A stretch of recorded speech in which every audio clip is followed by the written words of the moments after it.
Good afternoon and welcome to the Netflix Q2 2026 earnings interview. I'm Spencer Wong, VP of Finance and Capital Markets. Joining me today are co-CEOs Ted Sarandos and Greg Peters and CFO Spence Newman. As a reminder, we will be making forward-looking statements and actual results may vary. We'll now take questions submitted by the analyst community. We'll begin with a question on our guidance and our business outlook, and this question comes from Steve Cahall of Wells Fargo. What is the main driver of FX neutral revenue growth slowing from 12% year over year in 2Q to 11% year over year as the guidance for the third quarter suggests? Spence, do you want to take that? Yeah, sure. Thanks, Steve. Look, we don't manage the business on a quarter-to-quarter basis. Our goal is to sustain healthy revenue and profit growth. We talk about that in our letter every quarter.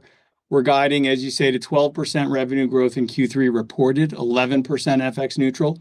The Q3 revenue drivers are very similar to Q2. It's primarily growth in our subscription revenue from increases in memberships and pricing and higher ads revenue. We continue to see healthy acquisition and retention trends on the membership side, and our recent price adjustments are going well on the pricing side. Now recall, there is a little bit of quarter-to-quarter choppiness in growth because last year was more back half weighted, so that may be a little bit of what you see in the deceleration, but honestly, it's not what we managed to. We managed to the full year. And halfway through the year, we're making strong progress against our goals, and we're tracking to our financial plan for 2026. We expect to deliver another strong year with, as you see in the guide, 13 to 14% top line growth for the full year. That's roughly 12% FX neutral, or about $6 billion of incremental revenue year over year. And by the way, when we finish 2026, it's worth saying also that in many ways, we're still just getting started as a company. We're entertaining an audience approaching 1 billion people with still lots of room to grow into our addressable market on every measure. We're under 45% penetrated into addressable households around the world. It's roughly 800 million addressable households. We're capturing, we think just 7% of addressable revenue market. It's about 670 billion of addressable revenue in the countries and categories in which we operate today. And we estimate that we're only about 5% of TV view share globally. So we're delivering on our 2026 plan, and we believe we got lots and lots of runway of solid growth ahead of us. Thanks, Spence, for that thorough answer. I'll now move us along to a topic on the topic of engagement, where we do have several questions.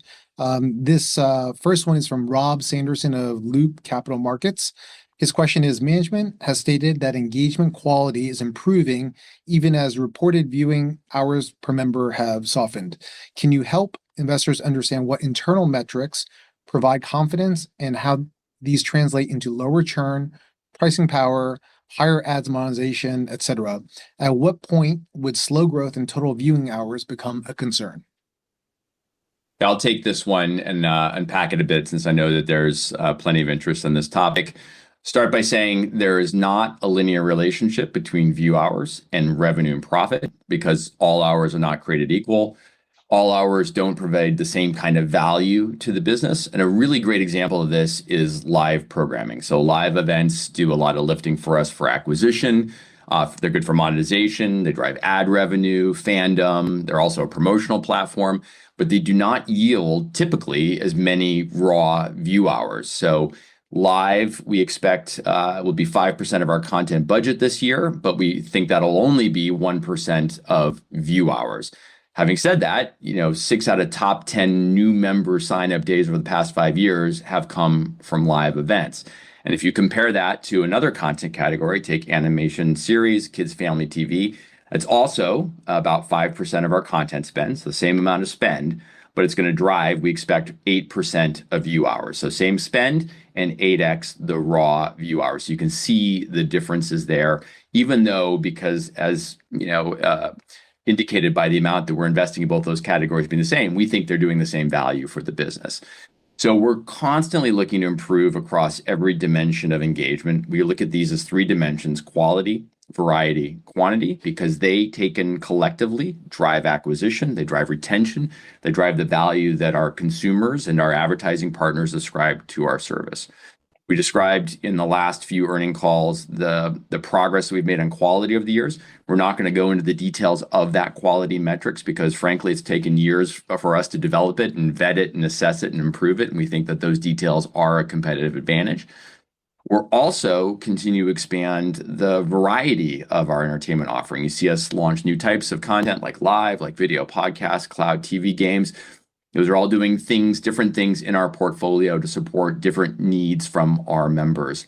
And then on quantity, view hours grew 2% in the first half of 2026. That's an incremental 1.5 billion hours relative to the same period last year. It's a slight acceleration compared to 1.5% growth in 2025.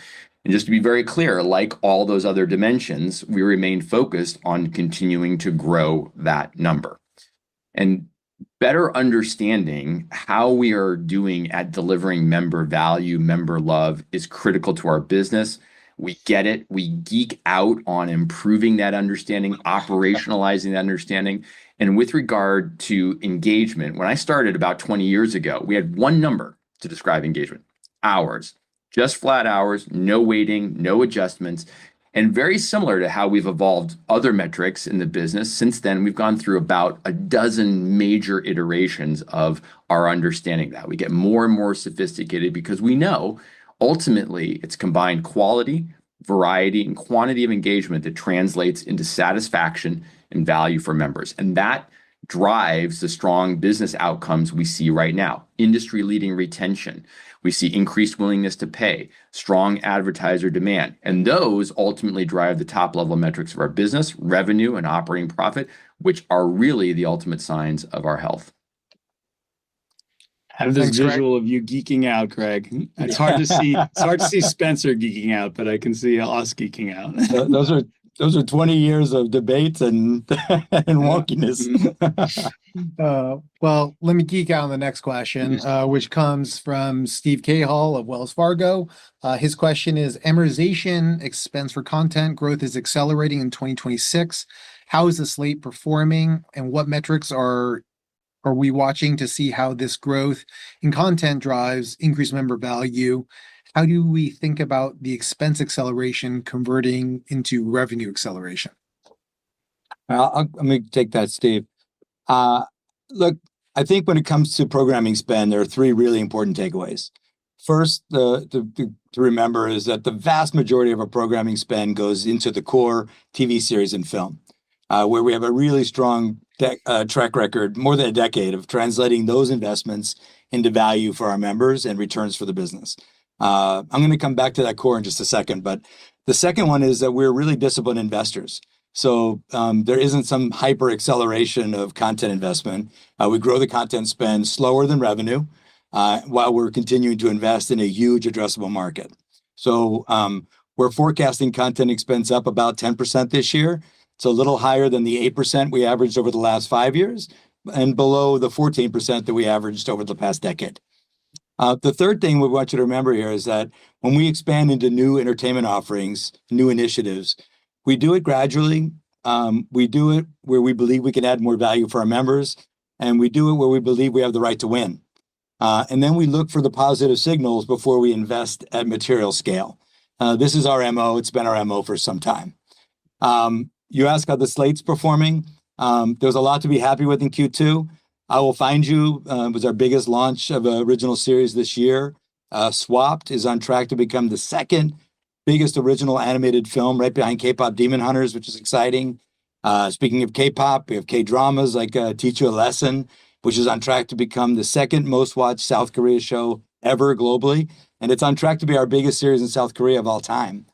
There's a show called The Polygamist. You probably is not on your radar, maybe, Steve, but it's out of EMEA. It's another great example of our understanding of the local markets and the local regions. The Polygamist was a popular novel from Zimbabwe more than 10 years ago from an author named Sue Nyati. And the teams adapted that into a soapy series for South Africa, where it's now a huge hit and is traveling all over the region and all over the world. In Latin America, we've got a big season that just came back for Rosario Tierras. This was a show that started its life as a licensed show from TV Azteca in Mexico, After 3 successful seasons, we picked it up and produced an original season 4, season 5, and just greenlit season 6. So you're seeing the slate perform around the world, which is in a real differentiated part of our business. Now, with that said, with the core, we're also really pleased with the investment so far in our live programming. It plays a really important role, as Greg mentioned earlier, driving acquisition, accelerating ad revenue, fueling conversation, helping us to launch new shows. It's helped us and it's also helping us to understand what are the benefits of live over the entire catalog. So, we're ramping up our live event slate. You saw the Kevin Hart roast in Q2, the Major League Baseball Home Run Derby earlier this week.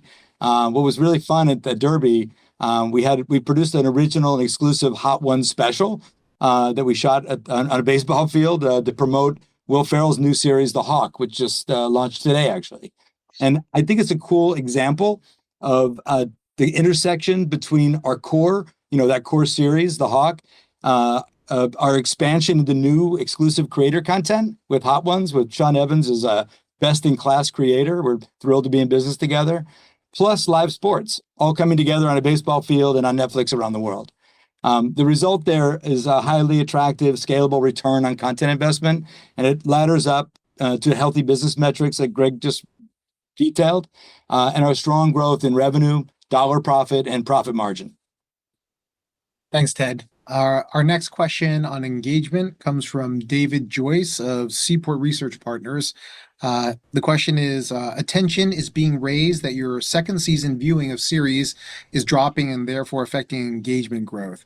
How would you address this? Are you going to revert to releasing one episode at a time, or making longer seasons with more episodes, or managing the production process so there is less time between seasons? Ted, you want to take that? Yeah, thanks for asking, David. I really appreciate the question because in aggregate, we are not seeing any material change in our second season viewing compared to season ones. Our second seasons are performing well within our bands of expectation. Very often we see drop off from season 1 to season 2. It's very common in the industry, and it's even more so with us because we launch our shows so big. Our global reach, our discovery mechanism, releasing all at once. This enables us to find a very large audience early. So our shows tend to start really big, while most other places, their shows start pretty small and occasionally grow from there. For example, I just mentioned The Polygamist from South Africa. That show's already had 24 million views in 5 weeks, and it's still charting. When we look across the entire portfolio, across all the regions, all the content categories, our season 2 fall off is actually slightly improved this year relative to last year. Now, of course, you can pick any 5 data points to tell any story you want, but I'm going to repeat this. Our season 2 fall off is actually slightly improved this year relative to last year. So no changes in release strategies. Thanks, Ted.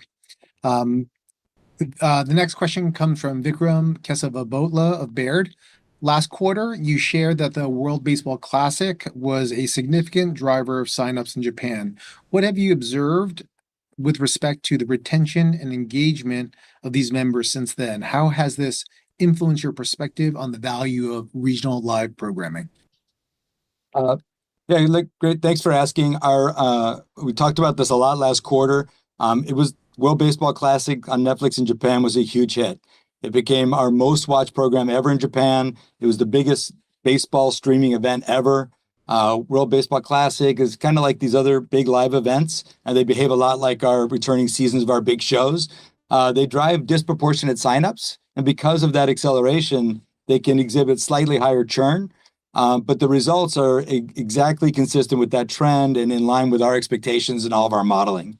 So we're thrilled, and we're continuing to see, to lean into live events because they have a big outsized positive on the business.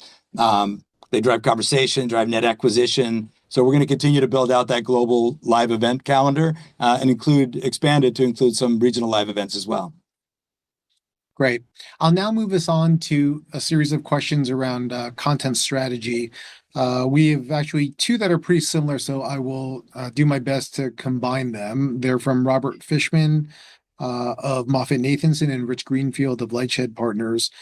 First from Robert Fishman, what is your openness to leverage Netflix's leading global scale to bundle with other streaming services like Peacock, or even consider a streaming channel store to compete with Amazon, YouTube, or Roku? On a related point, Rich Greenfield asks, while it's only been a few weeks, the integration of TF1 in France, is that integration driving higher engagement for Netflix, including non-TF1 content? Do you think there is a meaningful opportunity for Netflix to become a distributor or platform for third-party streaming services around the world? Yeah, I can take this one. Since the very beginning, when we launched our streaming service, we've always sought to expand the entertainment offering we've got in that service. We wanted to provide more value for our members. Our members consistently tell us that they want more from us. We see that in sort of usage behavior. We see it in any kind of testing or modeling we do around the space.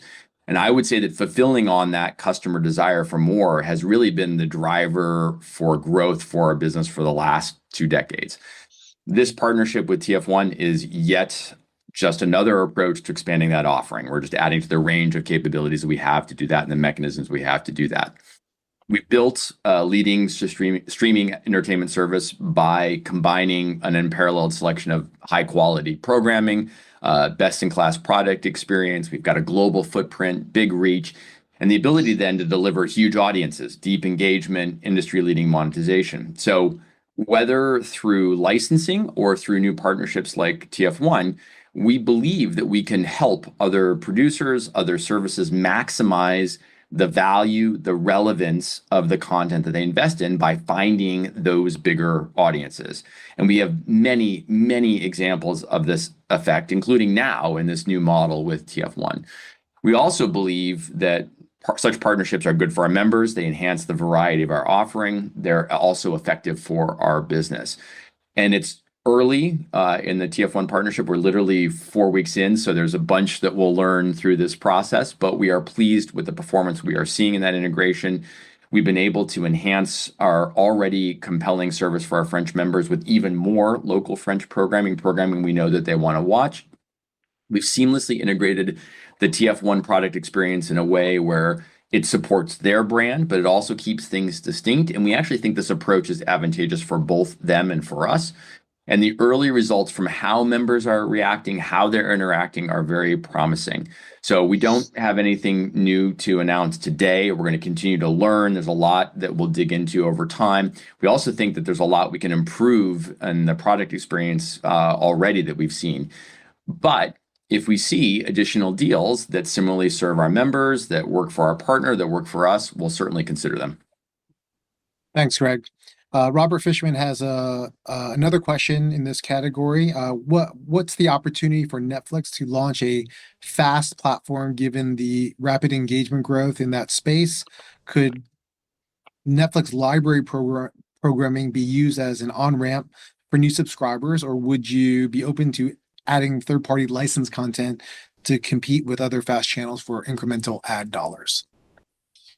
Yeah, so if you go back, more than a decade when we transitioned from one tier, one offering to sort of a set of offerings, we've been consistently seeking to expand the range of those offerings. So think about that as price and plan choices and widen the spread of those, give customers more options, more range of choice, both at the lower end and also on the premium side. Maintaining and increasing accessibility, especially as we expand our content offering around the world, add new customer segments, that's a critical focus and goal for us. Also, optimizing long-term revenue is the other big goal. A free offering could make sense in some markets, but we have to be thoughtful about cannibalization of paid tiers. We've got to ensure that we've got the right offering, the right differentiation of that offering. It's probably also worth noting that having an effective scaled ads business in any candidate country for such an offering is clearly an important enabling factor to make those economics work. So that's all to say that free is something that we're going to continue to consider, but we have no near-term plans to launch something. Great. Thanks, Greg. Next is from John Hoodlick of UBS. With the addition of video games and more recently vertical video clips and podcasts, what other content formats are interesting from a long-term roadmap perspective, and how should we gauge the success of these initiatives? Well, let's not get into areas that we may be exploring here, and let's not pre-announce anything. But I am pleased with the early progress we're making with vertical clips for choosing on mobile and certainly video podcasting. We mentioned in the letter, we announced a partnership with the publishers like Condé Nast and Hearst and People. So we're going to bring on some lifestyle content on the service next month. And with the podcast, we're super encouraged with the viewing patterns that we're seeing. They have convinced us that this viewing is definitely incremental for us. We're seeing that in daytime viewing. So we're engaging our members outside of prime time, where we historically have done most of the engagement on Netflix. And keeping in mind, since professional long form content is a pretty small part of mobile, it's exciting to see that our video podcasts are out indexing on mobile for us. So it's a really great progress on both fronts. It's really important for us to meet our members where they are with the kind of entertainment that they're trying to enjoy. So we've been building out this great lineup of podcasters, include a mix of owned and licensed with creators like Martha Stewart, Kate and Oliver Hudson have a great new one. We're thrilled to have Jay Shetty's On Purpose exclusively on Netflix. And our members are starting their day with The Breakfast Club. They're loving the official Bridgerton podcast. Bill Simmons, Pete Davidson, Brian Williams, just to name a few. These are examples of us continuing to evolve and deliver members more entertainment value and in more ways to engage with stuff they love. But to take a step back and kind of contextualize this, over the last 15 years, the definition of TV has broadened and our definition has changed along with it. So it's easy to forget, but if you rewind the clock to say 2013, we had a single prestige English language scripted drama show. No unscripted, no local language, no originals, no comedies, no competition shows. And now we're the #1 creator of original programming around the world. Just this week, the Emmy nominations were announced, and we have an Emmy nomination on nearly every category. We didn't even know back in that first year if House of Cards would qualify for the Emmys. There was a bunch of debate as to whether or not it was TV. So these just announced nominations, I think, are a testament to the quality, the quantity, and the variety of our original programming. These expansions are evolutionary, not revolutionary. These are expansions on the same continuum that we started on years ago, adding new things as they become available to us, as we see signals that our consumers will get value, including it in their Netflix subscription. That continuum has served our members and our business really well. So we're really excited about the progress on it. Thanks, Ted. I'll shift us now to a new topic, which is monetization, and I'll begin with advertising. The question is from Steve Cahall, also of Wells Fargo. As you look at the ad tier average revenue per membership today, what are the biggest opportunities for increasing that monetization? Yeah, maybe worth starting by noting that we manage the ads business for total revenue growth. So those are the optimization functions. ARM and fill rates sort of come along for the ride in achieving those goals. Having said that, there's still a gap between ad tier ARM and then ARM for our standard without ads tier. But that gap is narrowing. And I think of that gap as essentially near-term under-realized revenue growth. So it represents an opportunity for us. As we improve ads capabilities, we can close that gap over the time. And you've seen us do exactly that over the last year. How have we done it? We've expanded demand sources. We continue to execute quickly on our own ad tech stack. We're adding features. We're adding more ads products. We're adding more measurement. We're making it easier for us, for folks to transact with us. Those all drive demand. They drive competitiveness. That yields increased fill rates. It pushes ads ARM higher. Those improvements are really the bulk of the opportunity we have to improve unit performance and monetization for the next few years. Thanks, Greg.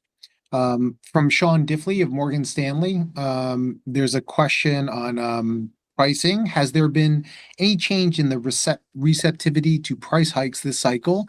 And how do you think about the timing and magnitude of taking price? In other words, first quarter versus fourth quarter seasonality, which is historically a stronger period. Yeah, our first half price changes, these are markets like US, Mexico, Spain. they've gone well. The results are consistent with prior price changes. They're consistent with our expectations. So we aren't seeing any real changes in that performance. And then with regard to timing and magnitude, we really go back to that top level macro question we've got of, have we delivered sufficient value to our members? We're constantly looking at the signals that help us understand that question. Of course, plan selection, plan movement. We've got retention, which is industry leading. So we see improvements in value delivered start to move well in advance of making price adjustments. And then we price behind that value that we are delivering. Those same signals inform all of our price change. They include the ones that we've made in the first half of this year, and they help us determine that timing and magnitude that you're getting at. I think also I would be remiss if I didn't use this opportunity to state that I believe that we are delivering one of the best entertainment values that has ever existed. As a comparison point, if you go to the US and you take what Netflix subscribers are paying, they pay the least per hour of viewing compared to comparable SVOD offerings. In some cases, they would have to pay twice as much per hour for a competitive service. And our ads plan at $8.99 in the United States, we think is an amazing entry point. It's an incredible value, highly accessible. You think about all the entertainment you get for that. It's a pretty good deal. Thanks, Greg. The next question is from Rich Greenfield of Lightshed Partners. How should we think about reports of Netflix bringing back free trials in select markets? What provoked these tests, and are they a function of increased competition, market saturation, or both? Yeah, Rich, well, we are always testing, we're always assessing, trying to improve the service. That definitely includes trying to understand the best ways to bring new members into Netflix.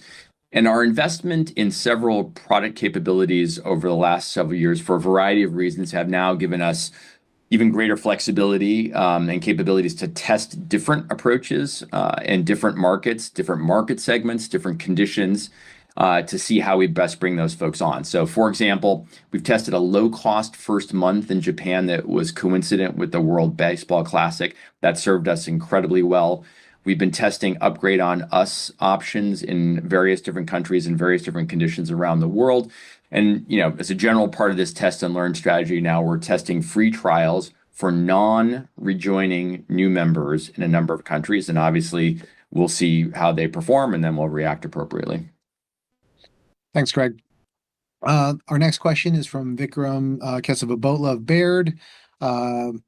His question is, Netflix has made progress on its cloud-first video game strategy this year, including the addition of several new titles. How are these games performing on the platform so far, and how should we expect the video game offering to evolve going forward?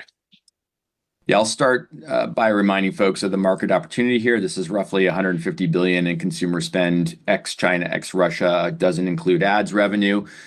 We've been building some solid foundations, and now we're seeing exciting positive signals that help inform and give us increased conviction in our future growth and the nature of that growth here.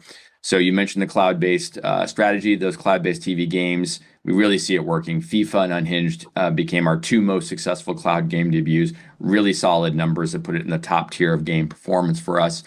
Another big positive sign is that since last October, so 8 months ago, when we really sort of scaled up this cloud initiative, monthly active players for cloud games have increased 11x, and adoption is significantly ahead of that curve that we had for mobile games, with even higher retention value. So we're definitely excited about that and focused on scaling up cloud games. We're also seeing positive signals with kids games. So Netflix Playground, which is our app for kids games, no ads, no in-app purchases, curated set of games, very safe space. We've seen 3x growth in daily players since that launched. That's driven more engagement in kids mobile games, which is up 600% year over year. So that's super exciting to see as well. Again, we're just getting started here. We're scratching the surface in terms of what we think the total potential of the space offers for us. You're going to see us continue to calibrate, refine our level of investment here, which is still very small relative to our overall content spend, based on demonstrated performance, based on what is working for our members and what's delivering returns to our business. Thanks. I'll move us on now to a question from Jessica Reif Ehrlich of Bank of America. Given Netflix's global footprint of approximately 330 million subscription households, how do you think about leveraging that scale as a strategic asset? how does the currently consolidating media landscape impact these decisions? I'll take that. So you're right, Jessica. We do benefit in a number of ways from the tremendous scale that we worked so hard to build over the last 20 years. We've invested in a number of areas of the business. Look at our tech investment, where we spend billions of dollars every year. And as a result, we have best-in-class discovery, personalization, plus a bunch of great R&D and innovation, including in production, in distribution, in data that we can draw on to constantly improve every aspect of the business, on the breadth and depth of our content catalog. These in combination all deliver this kind of flywheel of advantages. We have the biggest, most engaged audience in the world. Creators and advertisers love that. We lead the industry in monetization.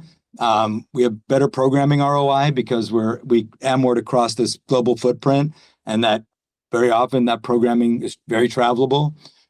This is good for our members, it's good for our business. It creates a really healthy model for organic growth. Greg mentioned TF1 earlier. I think it's being able to bring that scale to work with partners like TF1 in France to bring content to our members in multiple ways and multiple business models. I think that really helps when we could bring that distribution scale to local players. And finally, Jessica, I'd say regarding consolidation, the industry has been consolidating for over 10 years, so this isn't new. We focus all of our energy on pleasing our members and sustaining healthy growth for the business. Thanks, Ted. Our next question comes from Sean Diffley of Morgan Stanley. What have been the early learnings from the Interpositive deal, and how should we think about potential cost savings in content creation? Could the impact of your $20 billion cash content budget, could this impact your $20 billion cash content budget on a go-forward basis, or is it more likely to be reinvested into more content and better compensating talent? Ted? Great. Well, look, it's early days for Interpositive, but we're broadly seeing that Gen AI is starting to have an impact across hundreds of our productions. So important to note that we have other Gen AI tools in addition to Interpositive. We're thrilled with all the speed they're bringing to market for us. But we also have iLine and we have our animation lab. And what's cool is that they're all working together to drive innovation. We said in the letter, but Gen AI is scaling quickly across the entire creative process, from concept to previs, through post and delivery. We're making higher quality output more quickly and efficiently than we could have using traditional methods. So Gen AI workflows now have been used in roughly 300 of our titles, with the largest concentration right to date is on post-production. But we're leveraging Gen AI, for really complicated shots and sequences. We called this out in the letter, but things like enhancing crowds or historical battle scenes, those kind of things. And we keep in mind that in many of the cases, productions would have left out those key shots because they just wouldn't have been able to afford them. They wouldn't have been able to do them in the timeframes that they're working on. So those sequences are saved by the availability and access to these Gen AI tools. On the content side, we believe it takes great artists to make something great, and AI is not changing that. AI will give creators better tools to bring their visions to life. Movies are being made by people who make movies. AI provides them with better tools to make them even better. So today, our talent leverages tools for things like set references and previs and VFX and sequence prep and shot planning. It all makes the production itself so much more smooth and efficient and fast. And that's just the beginning. We're seeing it across the entire production life cycle. And AI, those use cases are scaling faster and faster. So our documentary series we just released called American Experiment. That series features 17 minutes of AI-enhanced footage. It enabled us to expand the scope of the series in ways that just wouldn't have been feasible before. Those 17 minutes, Sean, they were produced twice as fast and at half the cost of previous options. So by equipping creatives with these tools, we believe they're going to enhance their abilities, and we are going to have better and more impact for every dollar we spend on our programming.